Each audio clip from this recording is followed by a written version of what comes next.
बिहार की राजधानी पटना से करीब 105 किलोमीटर की दूरी पर फल्गु नदी के तट व भगवान विष्णु के चरण में बसा है एक प्राचीन शहर गया। और गया से महज 8 किलोमीटर पश्चिम में स्थित है प्रेतशिला पर्वत। वैसे तो इस शहर में दर्जनों पर्वत हैं, परंतु प्रेतशिला एक अद्भुत और अविश्वसनीय हिल्स में से एक है जो कुछ प्राचीन रहस्यों को छुपाए रखा है। इस पर्वत का वर्णन प्राचीन काल के पुराणों में वर्णित है, जैसे कि वायु पुराण में गया जी व प्रेतशिला का भी वर्णन मिलता है, जिससे आप यह अनुमान लगा सकते हैं कि यह पर्वत कितना प्राचीन हो सकता है। वैसे अगर आप गया या बिहार से हैं तो आप इस पर्वत का नाम जरूर सुने होंगे, पर हम आज के वीडियो में इस पर्वत के कुछ ऐसे रहस्यों का वर्णन करने जा रहे हैं जो अविश्वसनीय है, जिसका साक्ष्य अन्य पुराणों में भी मिलता है। और जो लोग इस स्थान पर गए हैं उन्हें फिर क्या समझाना। तो चलिए चलते हैं गया जी के प्रेतशिला की ओर।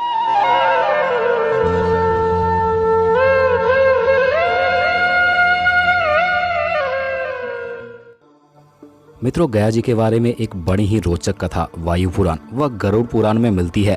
कहा जाता है कि एक बार गयासुर नामक राक्षस श्री ब्रह्मा जी को अपनी तपस्या के बल पर खुश कर लेता है, और जब ब्रह्मा जी उसके सम्मुख प्रकट होकर वरदान मांगने को कहते हैं, तब वरदान में गयासुर कहता है कि हे ब्रह्मदेव, अगर आप मुझ पर प्रसन्न हैं तो आप मुझे ऐसा वरदान दें कि मेरे दर्शन से व स्पर्श मात्र से सभी प्राणियों को मोक्ष की प्राप्ति हो जाए, उसे यमलोक तक न जाना पड़े, ऐसा व्यक्ति सीधे विष्णु लोक जाए। अब ब्रह्मा जी तो अपना वचन टाल नहीं सकते थे, इसलिए गयासुर को यह वरदान दे दिए, जिससे गयासुर समस्त पृथ्वी लोक में घूम घूम कर पापियों का उद्धार करने लगा।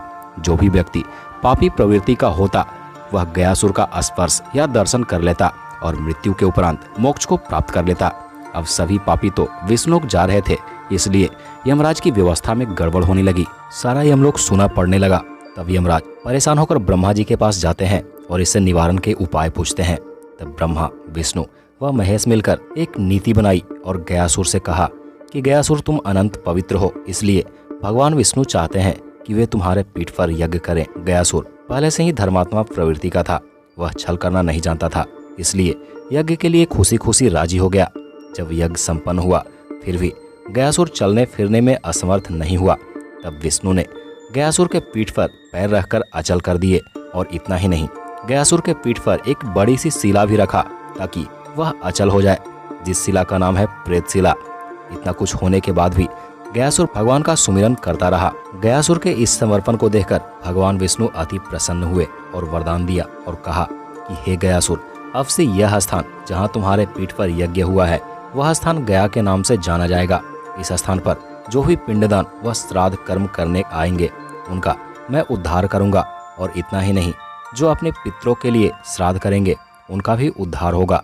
जो समर्थ होंगे उनके पिंडदान से व असमर्थ को गया जी के दर्शन मात्र से ही मोक्ष की प्राप्ति होगी। प्रेतशिला के बारे में ऐसी मान्यता है कि इस पर्वत पर पिंडदान करने से अकाल मृत्यु को प्राप्त पूर्वजों को सीधे उन तक पिंड पहुंच जाते हैं, जिससे उन्हें कष्टदायी योनियों से मुक्ति मिल जाती है।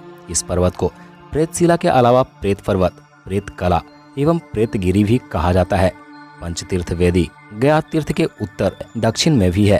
प्राचीन समय में लगभग 360 वेदियां थी जहां पिंडदान किया जाता था, जिसमें से करीब 48 अब भी बच रही है। वर्तमान समय में लोग पितरों के तर्पण व पिंडदान करते हैं।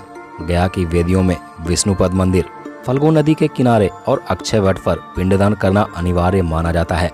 आश्विन मास के पितृपक्ष में गया में देश व विदेश से लोग यहाँ पितरों की मुक्ति के लिए पिंडदान व तर्पण करने आते हैं।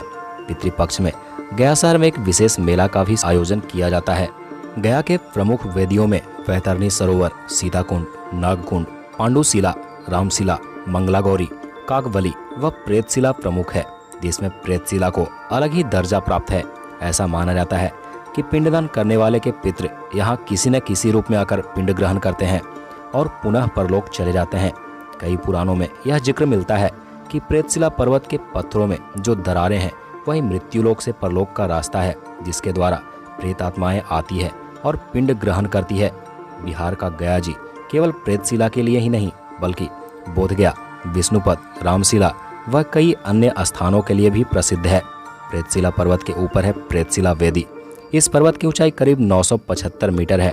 इस वेदी पर जाने के लिए 400 सीढ़ियां बनाई गई है। जो सक्षम लोग हैं वो 400 सीढ़ियां चढ़कर अपने पितरों की मुक्ति के लिए यहाँ पिंडदान करते हैं। और जो सीढ़ियां चढ़ पाने में सक्षम नहीं है वो इस पर्वत के नीचे बने सरोवर के किनारे या पास के शिव मंदिर के पास श्राद्ध कर्म करते हैं। वायु पुराण के अनुसार यहाँ अकाल मृत्यु को प्राप्त लोगों का श्राद्ध व पिंडदान का विशेष महत्व है। इस पर्वत पर पिंडदान करने से अकाल मृत्यु को प्राप्त पूर्वजों तक पिंड सीधे पहुंच जाते हैं, जिससे उन्हें कष्टदायी योनियों से मुक्ति मिल जाती है। प्रेतशिला की चोटी पर एक चट्टान है जिस पर ब्रह्मा, विष्णु व महेश की मूर्तियां बनी हुई है। श्रद्धालुओं द्वारा पहाड़ी की चोटी पर स्थित इस चट्टान की परिक्रमा कर उस पर सत्तू से बना पिंड उड़ाया जाता है। प्रेतशिला पर सत्तू से पिंडदान की एक पुरानी परंपरा है। एक प्रचलित कथा के अनुसार इस पर्वत पर श्री राम, लक्ष्मण व सीता जी ने भी अपने पिता राजा दशरथ के लिए श्राद्ध किया था। ऐसा कहा जाता है कि इस पर्वत पर ब्रह्मा जी द्वारा अंगूठे से खींची गई रेखाएं आज भी देखी जाती है। पिंडदानियों के कर्मकांड पूरा करने के बाद इसी वेदी पर पिंडदान किया जाता है। गया एक ऐसा स्थान है जहाँ जीवित शमशान, मंगला गौरी शक्तिपीठ, गौतम बुद्ध को ज्ञान प्राप्त होने के स्थान, रामशिला व भगवान विष्णु के चरण आदि हैं। ऐसा माना जाता है कि इस पावन नगरी में आकर भगवान विष्णु अर्थात विष्णुपद मंदिर के दर्शन मात्र से उस प्राणी का उद्धार हो जाता है। उसके समस्त पाप कर्म समाप्त हो जाते हैं और अंत में वह पापी संसारिक कष्टों से मुक्त होकर मोक्ष को प्राप्त करता है। तो अगर आप इस स्थान से कहीं दूर रहते हैं तो आपको भी एक बार यहाँ अवश्य आना चाहिए। यहाँ तीर्थ स्थल के अलावा बोधगया एक पर्यटन स्थल भी है, जहाँ गौतम बुद्ध को बरगद वृक्ष के नीचे ज्ञान का बोध हुआ था। वह विशालकाय बरगद आज भी मौजूद है और इस बरगद के नीचे बुद्ध की प्रतिमा भी बनी हुई है। तो दोस्तों, आज के वीडियो में बस इतना ही। मिलते हैं इसी तरह के और भी इंटरेस्टिंग वीडियो के साथ। तब तक के लिए